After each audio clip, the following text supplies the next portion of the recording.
ہنسنے لگ پڑی، میں مسکرانے لگ پڑی کہ سب سے پہلے جو ہے وہ میں بابا جان سے ملوں گی، میری ملاقات جو ہے وہ بابا جان سے ہوگی اور جان تو ہوگی۔ اور پھر سیدہ کائنات کی سیرت کیا ہے؟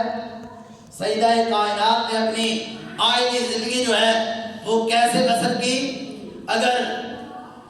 سیدہ کائنات کی زندگی کو آج کی مائیں بہنیں بیٹیاں اپنا لیں تو ہر گھر جو ہے وہ جنت بن جاتا ہے، ہر گھر جنت بن جاتا ہے۔ اور سیدہ کائنات پر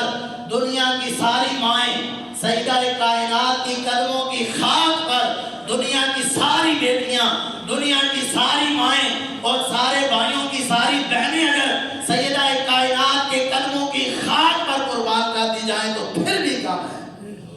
پھر بھی کم ہے۔ سیدہ کائنات کی شان اتنی بلند ہے،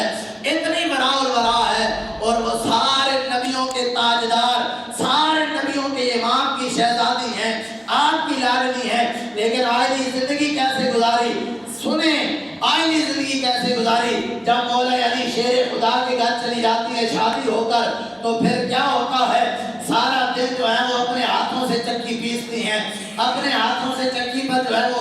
جو پیستی ہیں، پیس کر اپنے ہاتھوں سے سیدہ کائنات جو ہے وہ آٹا بناتی ہیں، اپنے ہاتھوں سے آٹا بنا کر اپنے ہاتھوں سے جو ہے وہ ہانڈی پکاتی ہیں، اپنے ہاتھوں سے جو ہے وہ روٹیاں پکاتی ہیں، اور کنویں سے جا کر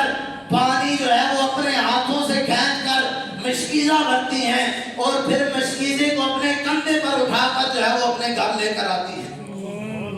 اپنے گھر لے کر آتی ہیں۔ یہ کوئی ایک دن کی بات نہیں ہے، یہ سیدہ کائنات کی آئینی زندگی کی روز کی روٹین ہے۔ آپ جناب والا روز کنویں پر جا کر خود پانی نکالتی ہیں، مشکیزہ جو ہے وہ اپنی پیٹھ پر رکھ کر اپنے گھر لے کر آتی ہیں، اپنے گھر کے جھاڑو جو ہے وہ خود لگاتی ہیں، اور ہانڈی روٹی جو ہے وہ لکڑیوں پر آگ کو پھونکے جو ہے وہ خود مار کے آگ کو جو ہے وہ بھڑکاتی ہیں، اور روٹی اور سالن اپنے ہاتھوں سے پکاتی ہیں، جھاڑو بھی اپنے ہاتھوں سے لگاتی ہیں، اور چکی بھی اپنے ہاتھوں سے پیستی ہیں، پھر جو بھی خود نکالتی ہیں۔ اور پھر جانتے ہیں کیفیت اور حالت سیدہ کائنات کی کیا ہے؟ وہ جو پانی بھر کر لاتی ہیں، اور وہ جو پانی جو ہے وہ نکال کر کنویں سے جو پانی نکالتی ہیں، اور روزانہ جو ہے وہ چکی جو اپنے ہاتھوں سے پیستی ہیں۔ حدیث مبارکہ کے الفاظ ہے، سارے کائنات کے نبیوں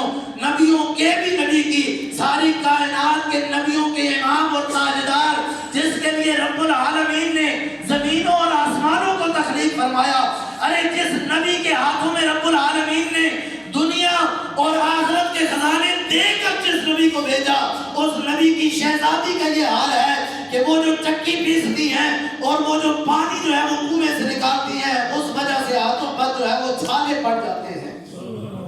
اس شہزادی کے ہاتھوں پر چھالے پڑ جاتے ہیں، اس شہزادی کے ہاتھ جو ہیں وہ چھالوں سے بھر جاتے ہیں کام کاج کی وجہ سے۔ لیکن کبھی نہ اپنے شور سے گلا کیا، نہ کبھی اپنے شور سے جو ہے وہ شکوہ کیا، نہ ہی کبھی اپنے بابا جان سے جا کر گلا کیا، نہ ہی کبھی اپنے بابا سے جا کر شکایت کی کہ دیکھیے بابا سارا دن میں جو ہے وہ اپنے شوہر کے گھر میں کام کاج کرتی رہتی ہوں، سارا دن جو ہے وہ اپنے بیٹوں کی پرورش میں لگی رہتی ہوں، سارے گھر کے کام کاج کرتی ہوں، اپنے شوہر کے جو ہے وہ کپڑے بھی دھوتی ہوں، اور صرف بیٹوں اور شوہر کا ہی کام اور گھر کا ہی کام نہیں کرتی۔ سیدہ کائنات امام الانبیاء کی شہزادی ہیں، آپ کی سانس جو ہے وہ بھی زندہ تھی، آپ نے سانس کے لیے اتنی خدمت کی، مولا علی شیر خدا کی والدہ کی اتنی خدمت کی کہ مولا علی شیر خدا کی والدہ خود فرماتی تھی اے بیٹی تم مجھے میری اتنی خدمت نہ کیا کرو، اپنے بیٹوں کو بھی کچھ ٹائم دیا کرو، اپنے شہزادوں کو بھی کچھ کام دیا کرو۔ آج جناب والا ساس اور سسر کو پکا کے دینا پڑ جائے تو گھر کے اندر ایک محاذ کھڑا ہو جاتا ہے، جی کہاں پر لکھا ہوا ہے، جی ساس سسر کی جو ہے وہ کہاں پر لکھا ہوا ہے کہ بیوی جو ہے وہ خدمت کرے، جو 4 جماعتیں پڑھ جائے، جو کالج یونیورسٹی میں چلی جائے، پھر وہ یہ سوال شروع کر دیتی ہے جی کہاں لکھا ہوا ہے، شوہر کی خدمت تو ٹھیک ہے، شوہر کے ماں باپ کی خدمت کہاں لکھا ہوا ہے؟ تو سیدہ کائنات سے بڑی پڑھی لکھی کون ہے؟ سیدہ کائنات سے بڑے رتبے والی کون ہے؟ امام الانبیاء کی شہزادی نے یہ بتایا کہ ساس سسر کی خدمت کیسے کرنی ہے اور شوہر کا ادب کیسے کرنا ہے، اور بیٹوں کی پرورش کیسے کرنی ہے. اور پھر صرف یہی نہیں، سارا دن سیدہ کائنات کام کرتی، بچوں کے حقوق پورے کرتی، شوہر کے حقوق پورے کرتی، اپنے ساس کے حقوق پورے کرتی. اور جب رات کا اندھیرا چھا جاتا، جب رات آ جاتی تو امام الانبیاء کی شہزادی، تربیت امام الانبیاء نے فرمائی تھی، تربیت امام الانبیاء نے فرمائی تھی، نبیوں کے تاجدار کی تربیت تھی،